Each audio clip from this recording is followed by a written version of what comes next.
पति, पत्नी और नौकरानी। शीतल और अभिमन्यु की शादी को 5 साल हो चुके थे, लेकिन अभी तक उनका कोई बच्चा नहीं हुआ था। इसकी वजह से शीतल और अभिमन्यु परेशान रहते थे, लेकिन उन दोनों से ज्यादा परेशान थी शीतल की सास, यानी अभिमन्यु की माँ जानकी देवी। जानकी देवी चाहती थी कि जल्दी से जल्दी उनकी गोद में पोता या पोती आ जाए, और इसीलिए वो अपनी बहू शीतल को लेकर एक दिन हॉस्पिटल पहुंची।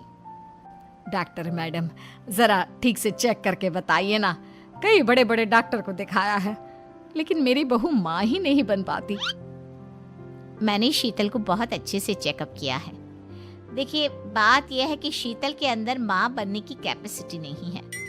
ये आप क्या कह रही हैं डॉक्टर साहब? कोई तो इलाज होगा ना, कोई दवाई दे दीजिए। देखिए, कुछ प्रॉब्लम ऐसी होती है जिनका कोई ट्रीटमेंट नहीं होता। आई एम सॉरी टू से, लेकिन शीतल कभी माँ नहीं बन सकती, क्योंकि उसके यूट्रस में अंदर से ही कुछ प्रॉब्लम है। घर आने के बाद क्या हुआ माँ?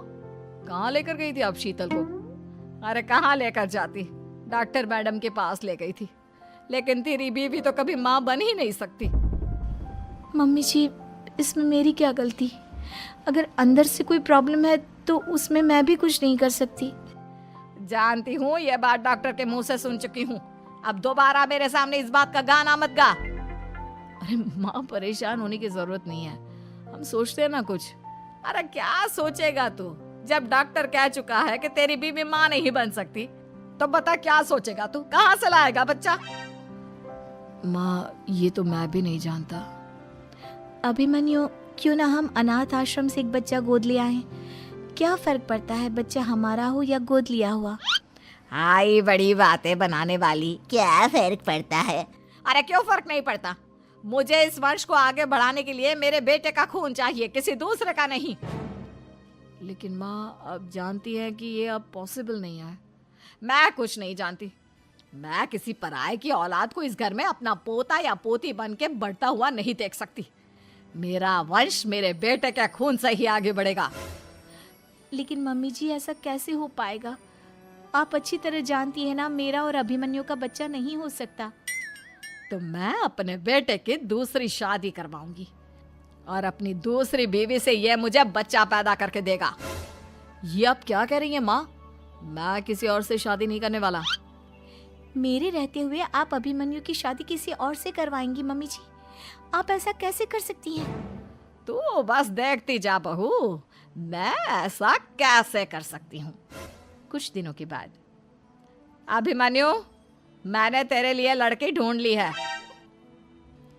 माँ, मैं आपको कितनी बार समझाऊं, मुझे किसी से शादी नहीं करनी है। पहले मेरी बात सुन। ये जो चमेली है ना, हमारे घर में काम करने आती है, वो तुझसे शादी करने के लिए तैयार है। मम्मी जी, आप अभिमन्यु की शादी एक नौकरानी के साथ करवाएंगी? वो इसलिए क्योंकि चमेली दिखने में बहुत खूबसूरत है, बच्चा भी सुंदर ही होगा। मम्मी जी, लेकिन एक बच्चे के लिए अपने बेटे की शादी नौकरानी के साथ करवाना, क्या ये सही है? अगर अभिमन्यु ने शादी नहीं की ना, तो मैं अपनी जान दे दूंगी। अब देख लो, अगर तुम्हें अपनी माँ की जान प्यारी है तो तुम्हें इस नौकरानी के साथ शादी करनी ही होगी। इस तरह जानकी देवी अपने बेटे अभिमन्यु की शादी नौकरानी चमेली के साथ करवा देती है। कुछ दिनों के बाद, नौकरानी से मालकिन बन के तो मजा आ गया। अब तो मैं इस घर की मालकिन हूँ। देखो, अपने आप को ज्यादा मालकिन समझने की कोशिश मत करो। एक बार तुम्हारा और अभिमन्यु का बच्चा इस दुनिया में आ जाए, उसके बाद तुम इस घर से हमेशा के लिए चली जाना। अरे जाओ जाओ, किसी और के आगे बातें बनाना। एक बच्चा तो पैदा नहीं कर सकी, बढ़िया आई। जाओ जाकर मेरे लिए कॉफी बना कर लाओ। नौकरानी मैं हूँ या तुम? मम्मी जी, देखिए ना शीतल मुझसे किस तरह से बात कर रही है। शीतल, तुम्हें पता है ना चमेली प्रेग्नेंट है, मेरे बेटे के बच्चे की माँ बनने वाली है। वो जैसा कहती है वैसा करो। लेकिन मम्मी जी, वो मुझे नौकरों की तरह ट्रीट कर रही है। अरे तो करेगी ना, वैसे भी बहू तुम हो किस काम की? एक बच्चा तो पैदा नहीं कर सकती। जाओ अब घर के सारे काम करो और चमेली को आराम करने दो। थैंक यू मम्मी जी, भगवान आपका भला करे। आप नहीं होती तो मैं नौकरानी से महारानी कैसे बनती? देखो, तुम्हें जो चाहिए सब मिलेगा, खूब खाओ पियो, मजे की जिंदगी जियो, लेकिन बस मुझे एक बच्चा पैदा करके दे दो। कुछ दिनों के बाद, मम्मी, बच्चे के लिए आपने मेरी शादी चमेली के साथ करवा तो दी, लेकिन दिन और रात का चैन मिट गया है। सारा दिन शीतल और चमेली की बहस चलती रहती है। अब शीतल को इस घर में रखने से क्या होगा? मैं तो कहती हूँ उसे घर से निकाल दो, है भी किस काम की। मैं ऐसा नहीं कर सकता माँ, वो मेरी पत्नी है, उससे बहुत प्यार करता हूँ मैं। तुम्हारी पत्नी चमेली है, चमेली, उससे प्यार करो। अरे तुम्हारे बच्चे को जन्म देने वाली है वो। अभिमन्यु, मैं खुद ही इस घर से चली जाती हूँ।